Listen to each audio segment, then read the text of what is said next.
In today's society, there are two types of people. The ones who know that the History Channel's top-rated reality show, Porn Stars, is staged, and those that do not. If you happen to be one of the few people that still think Porn Stars is real, then we should apologize right now, because you are in for a big revelation. Porn Stars is a reality show filmed at Rick Harrison's gold and silver pawn shop in Las Vegas. The show features 3 generations of Harrisons, grandfather, father, and son, running their pawn shop and interacting with random guests, carrying some unique and valuable items. Although it looks authentic, and the negotiating seems real at times, it is staged and rehearsed. The items that we see really do come into the shop, and the sellers are real, but that is where reality ends and production begins. Sellers are often brought back in after items are sold or not, and are filmed with one of the stars of the show taking a look at the item before making an offer. Even with the staged deals and funny drama that seems to have been created for an increase in ratings, the show still does manage to bring in some very interesting items from sellers who normally walk away happy. Every now and then, a seller will leave and regret the decision they just made, but that is far and few between. Let's take a look at 5 sellers who regretted the decisions they made on Porn Stars and 15 that loved the results of their appearance on the show. Even with the age of it being so old, this boat has really held its value over the years. Rick and the old man do not buy boats, and they make it a big deal whenever one shows up at the shop. However, Corey decided to make a deal with a customer involving his 1984 Chris Craft Stinger 260 boat for $16,500. At first, Rick was angry, but after the boat got repaired, the total cost was about $4,000 to fix, so they ended up spending $20,500 for a boat that was valued at $30,000 by an expert. The seller mentioned that he could not afford to pay for the repairs to fix it, but if he did, he could have earned another $10,000 by selling it himself. Almost every time someone brings in an item that was underwater, it has either very little value or is worth a lot with no middle ground. Most of the time, the sellers do not even know what the value is in the item they are in possession of is anyways. So when they make a deal, they are normally happy. This was the case when a seller brought in an antique 1602 Dutch East India bell taken from a ship that had sunken to the bottom of the ocean. Because of its great condition, no one believed it was authentic until an expert verified that it was actually the real deal. Once they found that out, an offer was made for $15,000, and the seller quickly agreed so she could use the money to cover her moving costs. The value of a book comes from more than just how old it is. This is especially true when dealing with books on religion. So when the owner of an 1842 5th edition Book of Mormon came into the shop, Rick had to call in an expert to help him figure out a price. In turn, he brought in Rebecca Romney, one of the most intelligent experts the show has ever had, and she explained how important this edition was for the book. In fact, the value of this book comes from when it was printed. It was printed in 1842, and is the final edition printed before the founder of the Mormon religion passed away. She appraised it at $40,000, and the owner very happily agreed to $24,000. It is not very often that Rick will close a deal using gold as the form of currency, but that was exactly how he was able to land a 1932 Lincoln Roadster off an owner who was very reluctant to sell it for anything less than $100,000. After taking a look at the car, Rick figured he would have to repair some of the damage to it and offered him $95,000. But the owner quickly turned him down and would have left had it not been mentioned that he wanted gold as an investment. So he sold it to Rick for $95,000 and flipped that into gold.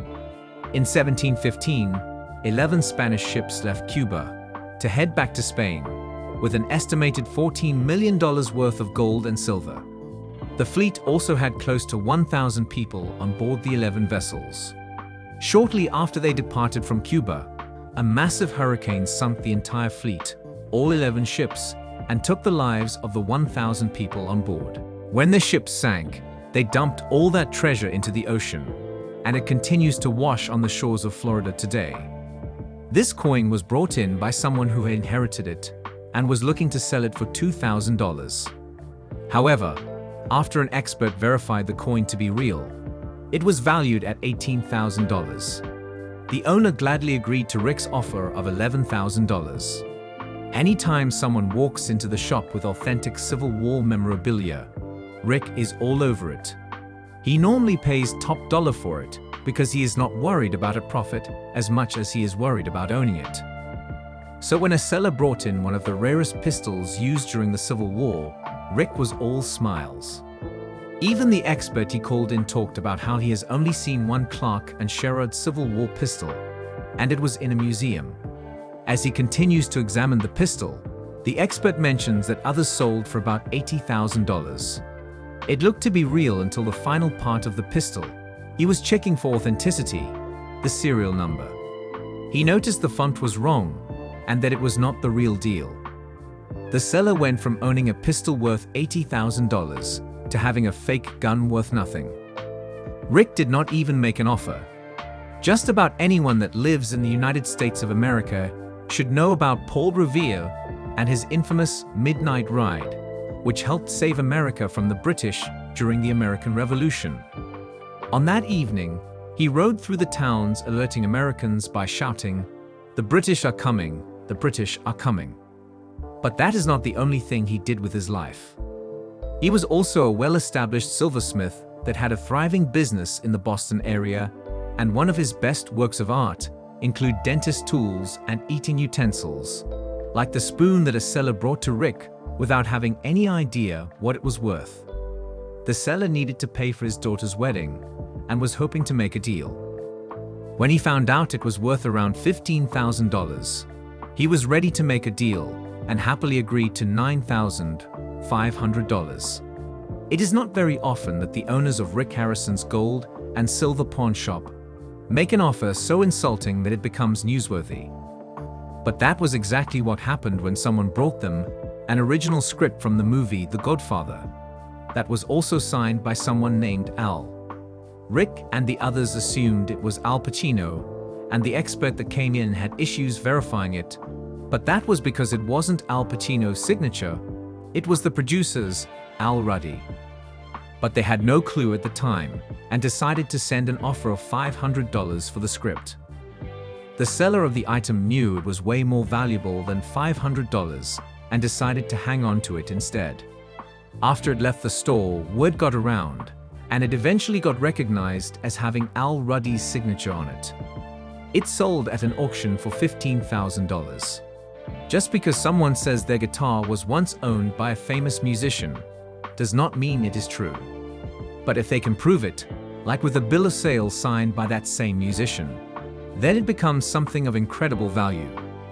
That is exactly what happened when the owner of a 1941 Gibson SJ200 guitar claimed it was once owned by Stephen Stills of the rock group Crosby, Stills and Nash, and brought it to the shop ready to make a deal. The guitar expert Rick brought in put the value of the guitar alone, regardless of who owned it, to be around $90,000. But once you prove it was once owned by Stephen Stills, it becomes closer to $110,000. Sir Philip William Burne-Jones was a very good friend to Bram Stoker, who was the author that wrote Dracula. He once owned a vampire defense kit that featured everything you would need in order to protect yourself against one of them. In the case, which is a piece of art in itself, comes wooden mallets, a silver crucifix, silver-mounted wooden stakes, glass bottles of ether and chloroform, 2 small 5-caliber silver-mounted percussion pocket pistols, a Bible, and several other incredible items. The owner of the kit obtained it through inheritance from his grandfather, who purchased it at an estate sale.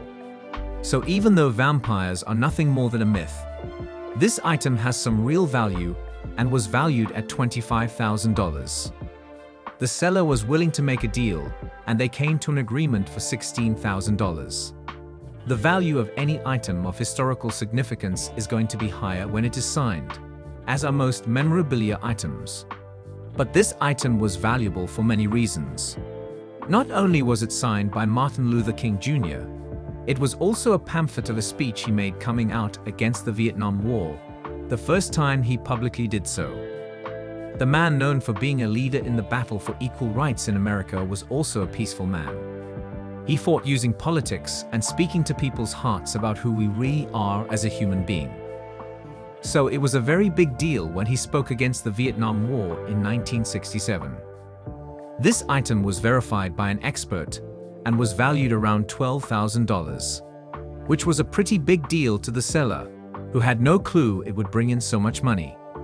He ended up striking up a deal for $10,000.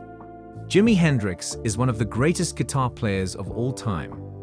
Just like what the Beatles did to music a decade prior, he was able to take the guitar to a whole new level. He broke away from the traditional use of the guitar and pushed its boundaries while creating music that continues to be popular in 2019.